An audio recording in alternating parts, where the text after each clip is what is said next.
Hello, and thank you for tuning in and listening wherever you might be doing so from around the globe. I'm Michael B., and once again, I'll be your host. First of all, thank you for downloading. We are like 100 downloads away from hitting 2,000. That means the message is getting out there. It's resonating. You're sharing it. Thank you so much for doing that. I'm just a single individual recording this from my den. I can't do what you're doing by myself. So again, thank you for sharing. In my books, I talk about a woman scamming a man. That was my experience. But that story can just as easily turn around. A man can scam a woman. And according to my friend at the FBI, single women, and particularly widowed women, have become targets of opportunities for scammers. Why is that? Because sometimes they're sitting on a sizable nest egg, a nest egg that may have taken a lifetime to build. It was carefully nurtured, carefully protected. Maybe it represents 30 or 40 years of work, and the scammers want it. Not some of it, they want every dime of it. But the money isn't where the scam begins. That's something I hope people will understand. Now imagine you've spent most of your adult life with someone, and then one day they're gone. The bed is only half full. The house sounds very different. It's quiet. Children are grown. They have families and lives of their own. Everything that once seemed normal has changed. And sometimes that creates loneliness. A feeling that maybe nobody notices you any longer. That you're no longer relevant. That there's nobody waiting to hear how your day went. Most of us are extremely social creatures. We may be perfectly capable of being alone, but we still need people. Contact. Conversation. Someone to care about and someone who cares about us. Loneliness can eventually become something even more dangerous. Isolation. And according to my FBI friend, scammers are finding that opening. Then they walk right through it. And suddenly, there's someone there. Someone who fills the void. Someone saying good morning. Someone asking whether or not you slept well. Someone asks whether you've eaten. Someone who's noticing you. Someone who cares, or at least they appear to.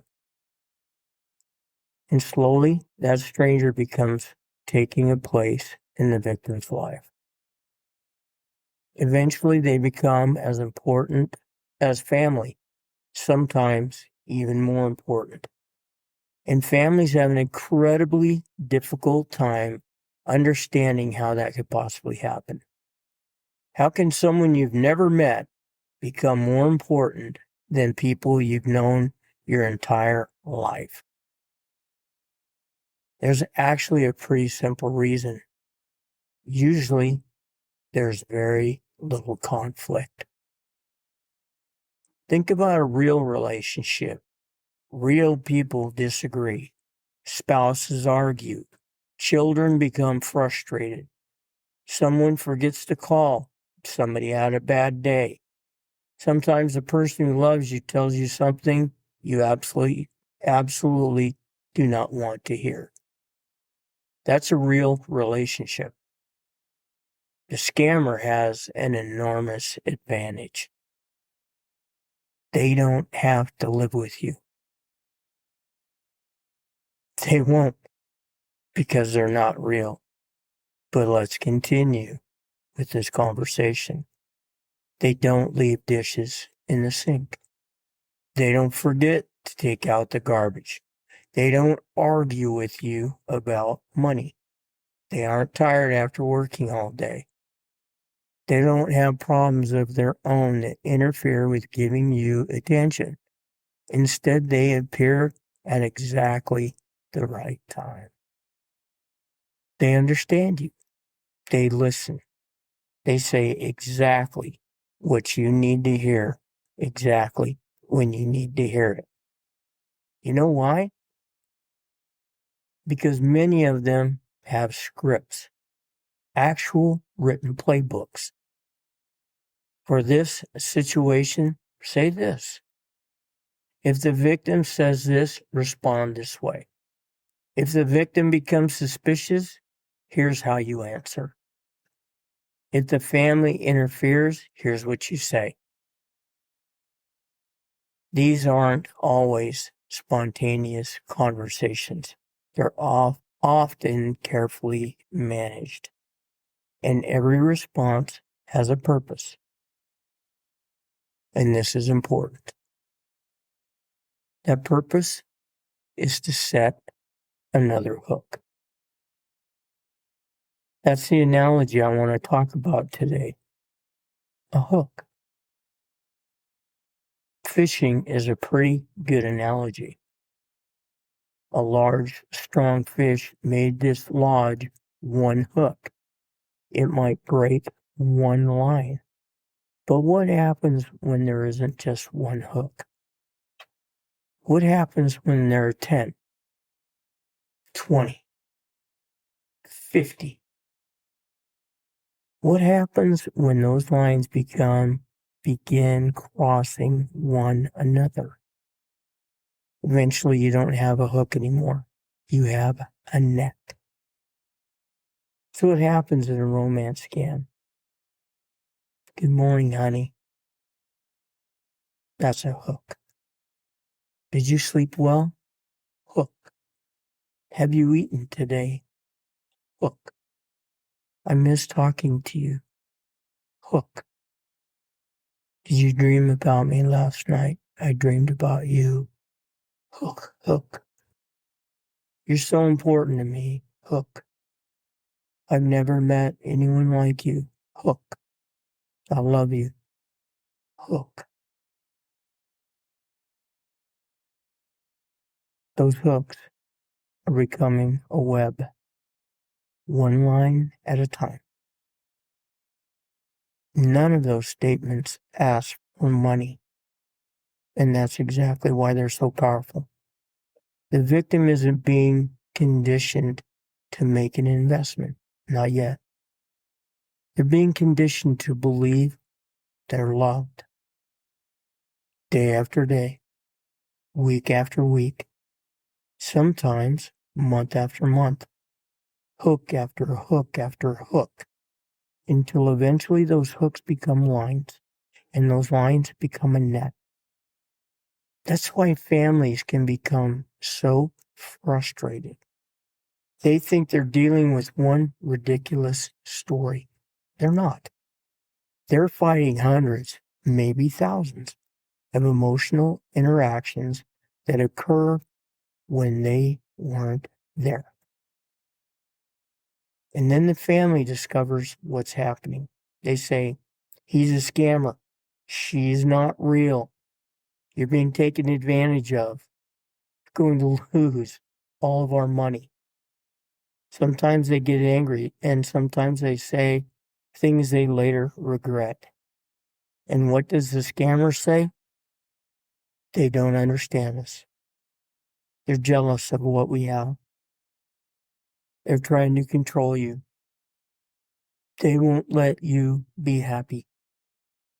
I would never treat you the way they're treating you. And suddenly, something terrible happens. The family's attempt to remove the hook becomes what? another hook. The victim moves closer to the scammer and further away from the people trying to actually save them. That is something families desperately need to understand. You're not asking that person to walk away from an investment. You're asking them to tear apart what they believe is a relationship.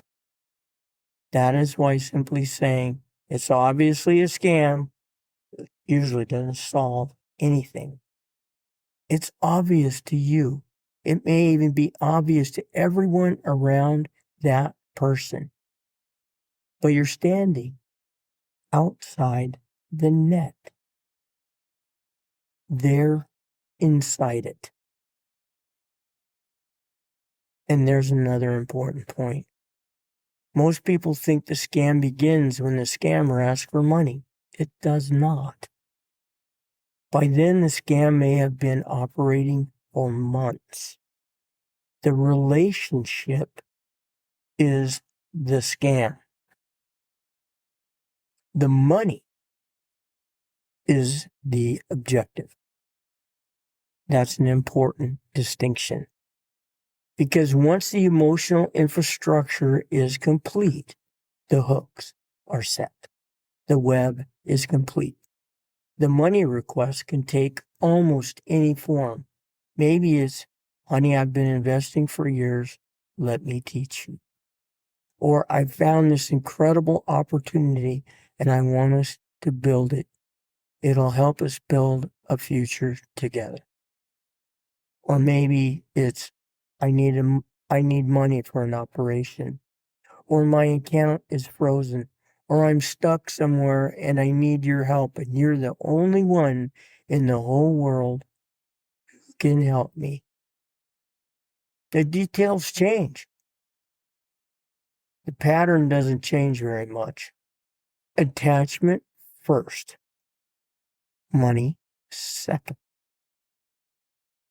And that's why I want to return to widowed women for just a moment.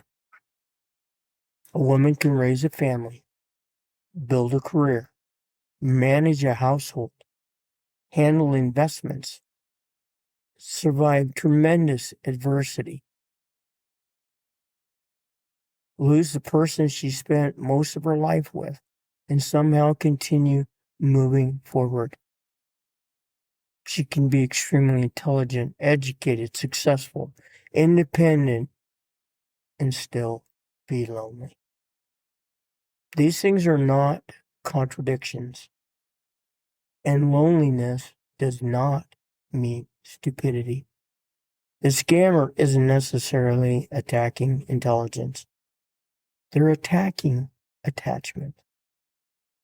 They're looking for a place where another human being is needed.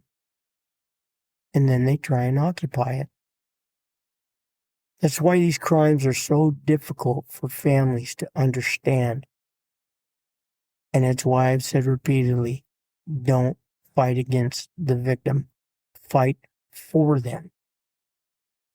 Because the person you're trying to reach may already be caught up in that net. And pulling harder isn't always going to free them. Sometimes it only tightens the lines. But there's another side to this. Before that net exists, there was a first hook. One message. Maybe something as simple as, hello dear, how are you? I'm just looking for some new friends. I started a conversation with you and you sound nice. What's your name? That's where the easiest opportunity to escape exists. Before the affection, before the daily conversations, before the photographs, before the promises, before the future together, before the investment, before any emergency, and before the net, one hook can be broken. Better yet, don't let it set in the first place. Here it comes. An unsolicited message arrives from someone you don't know. And here it comes from me. Delete it. Block the sender. Walk away. Delete, block, and walk. Because once that first hook sets, another will follow. And another. And another. Until one day the person on the other end of that phone isn't asking you for money. They're asking you to prove your love. By then, the decision isn't, should I send this money? The decision feels like, am I willing to lose the person that I care about? That is the hook. That is the net. And that's why walking away can become so incredibly difficult. That's why families have a hard time understanding what's going on. It's not just a singular situation. Your loved one has got so many hooks set into them. Sometimes it's going to be a surgical process to remove those hooks one at a time to recover the person that you love, to recover the person that you care about. How do you get them out of the net? You disassemble the net one conversation at a time. Let me remove this hook. Honey, I do love you. I understand you're in a situation. Help me to help you understand it, and let's come back together. There's all kinds of surgical hook removals. Those will be as individual as you might be. But find them. Use them. You will be the forceps. You will be the hook remover. Don't forget that. And it's going to be a hook removal one at a time to recover that person. I hope this message resonates. I hope that you'll share it if it does. I hope that you'll continue to protect yourself, protect your nest egg, protect what's yours, protect your family, protect what matters. I hope that you'll always verify everything. I won't be apologetic for that. It's just the times that we live in. There are people out there that you do not matter at all to. The only thing they want is what you have. Don't let them get their hands on it. Don't let them inside your circle, your life. Protect what you have. Protect who you are. Protect your peace. And always, always stay safe. I'm Michael B. Have a good day.